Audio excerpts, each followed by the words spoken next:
CBSE 10ാം class പരീക്ഷാഫലം പ്രസിദ്ധീകരിച്ചു. CBSEയുടെ ഔദ്യോഗിക വെബ്സൈറ്റുകളിലൂടെയും ഉമാങ് ആപ്പിലൂടെയും ഫലം അറിയാം.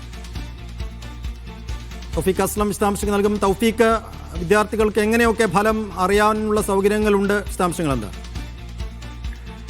ഇതിന് അല്പസമയം മുമ്പാണ് CBSE 10ാം ക്ലാസ് പരീക്ഷാ ഫലം പ്രഖ്യാപിച്ചിരിക്കുന്നത്.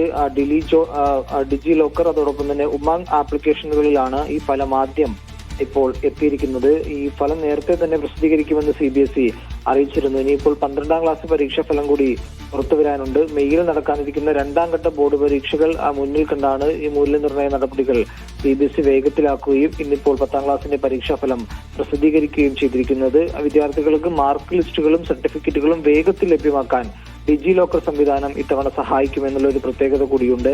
അതുകൊണ്ട് തന്നെ വിദ്യാർത്ഥികളെ സംബന്ധിച്ചിടത്തോളം അവരുടെ മാർക്ക് ലിസ്റ്റുകൾ വളരെ വേഗം അവരുടെ കയ്യിൽ ലഭിക്കാനുള്ള സംവിധാനം കൂടി ഇത്തവണ CBSE ഒരുക്കിയിട്ടുണ്ട്. ഇനിയിപ്പോൾ 12ാം ക്ലാസിന്റെ പരീക്ഷാ ഫലമാണ് പുറത്തു വരേണ്ടത്. അത് ഉടൻ തന്നെ വരുമെന്നാണ് പ്രതീക്ഷിക്കുന്നത്.